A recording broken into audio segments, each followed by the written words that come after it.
দেশ জুড়ে কার্যকর হয়ে গেল সিএএ। এবার থেকে বাংলাদেশ, পাকিস্তান, আফগানিস্তানের মতো দেশ থেকে আসা ধর্মীয় সংখ্যালঘুরা ভারতের নাগরিকত্ব পাবেন। বলাই বাহুল্য, ওই তিন দেশের সংখ্যালঘু হিসেবে ভারতে বিবেচিত হবেন হিন্দু, বৌদ্ধ, খ্রিস্টান এবং জৈনরা। জানা গিয়েছে, কেন্দ্রীয় স্বরাষ্ট্র মন্ত্রকের থেকে দেশ জুড়ে অফিসিয়ালি সিএএ কার্যকর করা হয়েছে বলে পাশাপাশি বিজ্ঞপ্তিও জারি করা হয়েছে। আর দেশ জুড়ে সিএএ আইন কার্যকর করার খবর পেয়েই আনন্দে মেতে ওঠেন ঠাকুরনগরের ঠাকুরবাড়ির মতুয়া সম্প্রদায়ের মানুষেরা। সোমবারই কার্যকর হবে সিএএ, এ খবর রটতেই প্রস্তুতি শুরু হয়ে গিয়েছিল। এদিন সন্ধ্যে 6টা থেকে নাগরিকত্ব সংশোধন আইন কার্যকর হতেই উৎসবের আবহ ঠাকুরনগরে।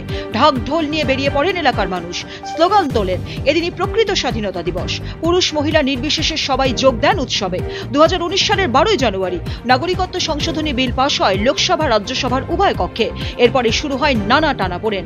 অবশেষে আইন পাশ হওয়ার দীর্ঘ 4 বছর পর সেই আইন কার্যকরী হলো।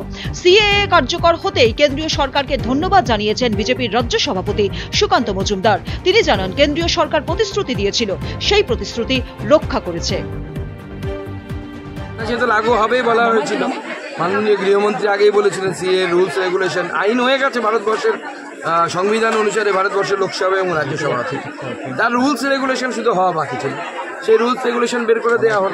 এর মাধ্যমে যারা উদ্বাস্তু মানুষ আছেন, যারা বাংলাদেশ থেকে ওপার থেকে ধর্মীয় কারণে এপারে আসতে বাধ্য হয়েছে, তাদেরকে নাগরিকত্ব দেওয়া হবে।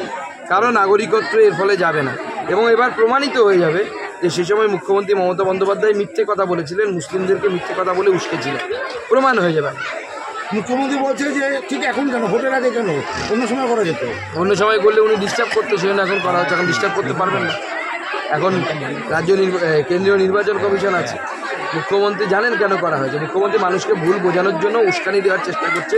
আজকে ওনার বক্তব্যের মধ্যে যথেষ্ট উস্কানি ছিল এবং আজকে রাত্রিবেলা থেকে যাতে কিছু করা হয় কিছু বিশেষ সাম্প্রদায়িক লোকেদের দ্বারা, তার উস্কানি মুখ্যমন্ত্রীর বক্তব্যে আছে। আজকে কোনোভাবেই সিএকে বরদাস্ত করা হবে না হয়েছে। যখন কেন্দ্রের তরফ থেকে ঘোষণা করছে তার আগে কিন্তু সাংবাদিক ওনার তো কিছু করার নেই। বরদাস্ত করা হবে না মানে ওনার পৈতৃক সম্পত্তি নাকি? দেশের সংবিধান বলছে কে নাগরিকত্ব পাবে পাবে না, সে তো ভারতবর্ষের লোকসভা এবং রাজ্যসভা ঠিক করবে। তাহলে ওনাকে বলুন লোকসভা রাজ্যসভা তুলে দিতে।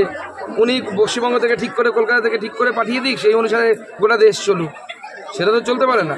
মুখ্যমন্ত্রী যখন বিরোধিতা করছে, রাজ্যের বিভিন্ন জায়গায় দেখা যাচ্ছে সিএ ঘোষণার পর আনন্দ উৎসবে মেতে উঠেছেন সাধারণ মানুষ। সব জায়গায় উদ্বাস্তু মানুষেরা, সাধারণ মানুষেরা, হিন্দুরা আনন্দ করছে। কারো কোনো অসুবিধা নেই। মুখ্যমন্ত্রী শুধু উস্কানি দিয়ে গন্ডগোল পাকানোর চেষ্টা করছে। কারো কোনো ক্ষতি হবে না। ব্যুরো রিপোর্ট, উত্তরবঙ্গ সংবাদ।